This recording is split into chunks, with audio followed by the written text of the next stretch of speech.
હું છું આપની સાથે કૃષ્ણા। ગાંધીનગરમાં ટાઇફોઇડના કેસમાં સતત વધારો થઈ રહ્યો છે।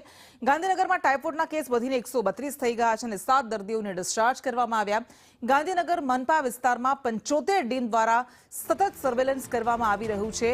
આ રોગચાળો ફાટી નીકળ્યો છે। ગાંધીનગરમાં પ્રદૂષિત પાણીને કારણે સેક્ટર 27, 28, 24 અને આદિવાડા વિસ્તારમાં, આદિવાડા ગામમાં અને સતત ટાઇફોઇડના કેસ વધી રહ્યા છે। સિવિલ હોસ્પિટલમાં દર્દીઓનો આંકડો સતત વધી રહ્યો છે।